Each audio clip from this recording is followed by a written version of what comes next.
الحمدللہ الحمدللہ وحدہ والصلاة والسلام علی من لا نبی بعد اما بعد فاعوذ باللہ من الشیطان الرجیم بسم اللہ الرحمن الرحیم وقال اللہ تعالی فی کتابہ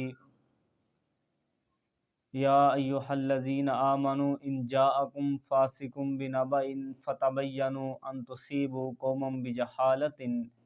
فتصبحوا علی ما فعلتم نادمین صدق اللہ العظیم۔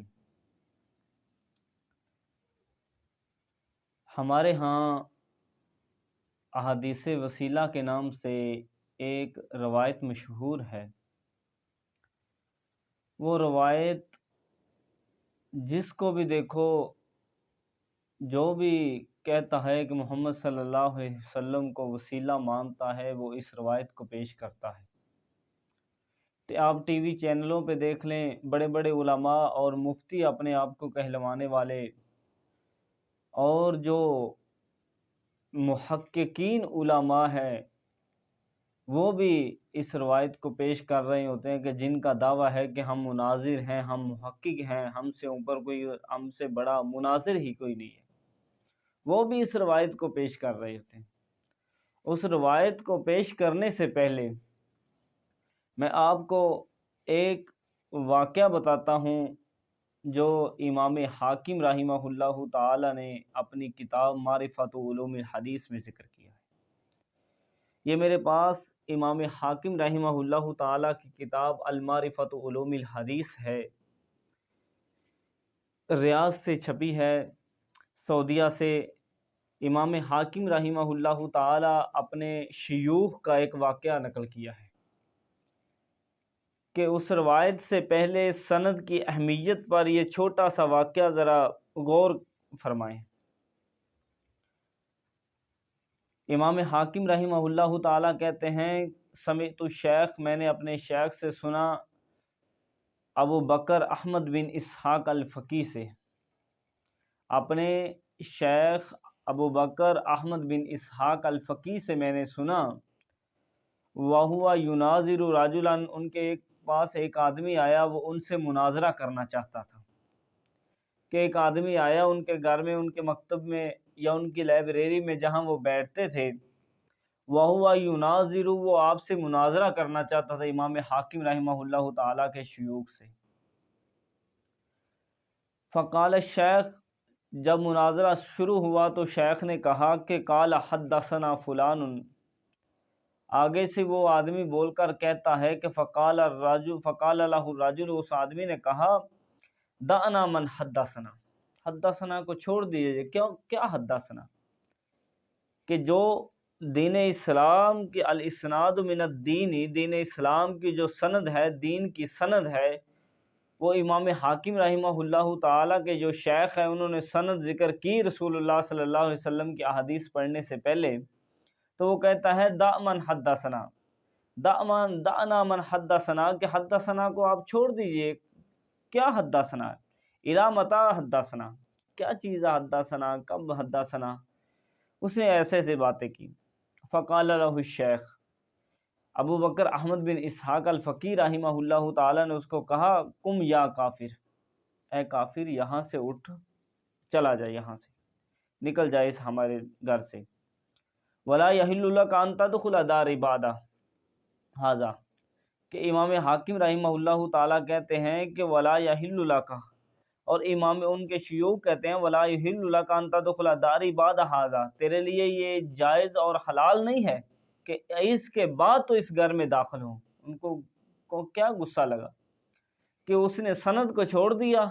اور آگے کہتا ہے کہ وہ مناظرہ کرنے کے لیے آیا ہے، آگے ڈائریکٹلی کہتا ہے کہ یہ رسول اللہ صلی اللہ علیہ وسلم کی احادیث آپ پڑھیں،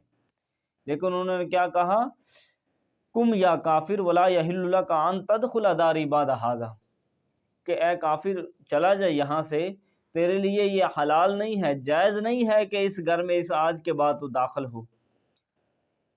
ثم التفت الینا، امام حاکم رحمہ اللہ تعالیٰ کہتے ہیں پھر ہمارے طرف شیخ متوجہ ہوئے، فقال، آپ نے کہا ما قلت لاحد قط لا تدخل، کہ میں نے کسی کو آج تک یہ نہیں کہا کہ اس میرے گھر میں داخل نہ ہونا الا لہذا سوائے اس شخص کے کہ جس نے سند کا انکار کیا، اس شخص کو انہوں نے کہا کہ آج کے بعد تو اس گھر میں داخل نہ ہونا، تیرے لیے یہ جائز نہیں ہے کہ اس گھر میں تو داخل ہو۔ آپ اس واقعے سے سند کی اہمیت کا اندازہ لگا سکتے ہیں کہ دین اسلام میں سند کی اہمیت کیا ہے۔ یہ چھوٹا سا واقعہ محدثین نے اور بھی بہت زیادہ واقعات ذکر کیے ہیں، جیسے امام مسلم رحمہ اللہ تعالیٰ نے مقدمہ صحیح مسلم میں الاسناد من الدین کے تحت بہت زیادہ ائمہ محدثین کے اقوال رحمہ اللہ تعالیٰ کے اقوال ذکر کیے ہیں، جیسے عبداللہ بن مبارک رحمہ اللہ تعالیٰ کا قول اور محمد بن سیرین رحمہ اللہ تعالیٰ کا قول بھی انہوں نے ذکر کیا ہے سند کے حوالے سے۔ تو یہ صفحہ 115 پر امام حاکم رحمہ اللہ تعالیٰ اپنے شیوخ کا ایک واقعہ نقل کیا ہے جو میں نے آپ کے سامنے رکھا۔ آپ اس سے اندازہ لگا سکتے ہیں کہ دین اسلام میں سند کی اہمیت کیا ہے۔ اب آئیے ذرا اس روایت کی طرف۔ امام بہقی رحمہ اللہ تعالیٰ اپنی کتاب دلائل النبوہ میں لے کے آئے ہیں۔ دلائل النبوہ ہے، جلد 5 ہے، دار الحدیث القاہرہ سے چھپی ہے، محقق نسخہ ہے۔ اسی روایت کو امام بہقی رحمہ اللہ تعالیٰ کہتے ہیں قال حدثنا ابو عبداللہ الحافظ املاء و قراءۃ، قال حدثنا ابو سعید عمرو بن محمد بن منصور العدل املاء، قال حدثنا ابو الحسن محمد بن اسحاق بن ابراہیم الحنظلی، قال حدثنا ابو الحارث عبداللہ بن مسلم الفہری بمصر، قال ابو الحسن حاذا من رحت ابی عبیدۃ بن الجراح، قال انبانا اسماعیل بن مسلمۃ، قال انبانا عبد الرحمن بن زید بن اسلم عن ابیہ عن جدہ، یہ نام یاد رکھنا، عن عمر بن الخطاب قال قال رسول اللہ صلی اللہ علیہ وسلم لما اقترف آدم الخطیۃ، جب آدم علیہ السلام نے اپنی غلطی کا اعتراف کیا تو اللہ تعالیٰ کو کہا کہ یا ربی اسألک بحق محمد لما غفرت لی، میں محمد صلی اللہ علیہ وسلم کا وسیلہ آپ کو دیتا ہوں کہ آپ میرے گناہوں کو بخش دیں۔ فقال اللہ عز وجل، اللہ تعالیٰ نے آدم علیہ السلام کو کہا یا آدم وکیف عرفت محمد ولم اخلقہ، کہ تو نے محمد صلی اللہ علیہ وسلم کو کیسے جان لیا، میں نے تو ابھی تک محمد صلی اللہ علیہ وسلم کو پیدا بھی نہیں کیا، ولم اخلقہ، میں نے ان کو پیدا بھی نہیں ابھی تک کیا۔ تو قال آدم علیہ السلام نے کہا لعنک یا ربی لما خلقتنی بیدک ونفخت فی من روحک رفعت راسی فرأیت علی قوائم العرش مکتوبا، کہ جب تو نے اے رب العالمین مجھے پیدا کیا بیادی کا اپنے ہاتھ سے، ونفخت فی من روحک، اور میرے جسم میں جب تو نے روح پھونکا، تو رفعت راسی، میں نے اپنا سر اوپر اٹھایا، فرأیت علی قوائم العرش مکتوبا، کہ جو عرش کے پائے اور ستون ہے ان کے اوپر لکھا ہوا تھا لا الہ الا اللہ محمد الرسول اللہ، فعلمت انک، میں نے یہ جان لیا، لم تضف الی اسمک الا احب الخلق الیک، کہ تجھے پوری مخلوق میں سے اس نام سے زیادہ کوئی بھی چیز محبوب نہیں ہے، کہ میں نے اس وقت جان لیا فعلمت انک لم تضف الی اسمک الا احب الخلق الیک، کہ میں نے یہ اس وقت جان لیا کہ جو لکھا ہوا تھا لا الہ الا اللہ محمد الرسول اللہ، عرش کے پائے کے ساتھ، عرش کے ستون کے ساتھ لکھا ہوا تھا، جو میں نے یہ اس وقت جان لیا کہ انک لم تضف الی اسمک الا احب الخلق الیک، کہ یہ نام اللہ تعالیٰ کو تمام مخلوق سے زیادہ محبوب ہے۔ فقال اللہ عز وجل، اللہ تعالیٰ نے کہا صدقت یا آدم، اے آدم تو نے سچ کہا ہے، انہ لاحب الخلق الی، مجھے تمام مخلوق سے یہ نام زیادہ محبوب ہے۔ وَإِذَا سَأَلْتَنِی، جب تو نے مجھ سے سوال کیا ہے، بحقی ہی، محمد صلی اللہ علیہ وسلم کے وسیلے کے ساتھ،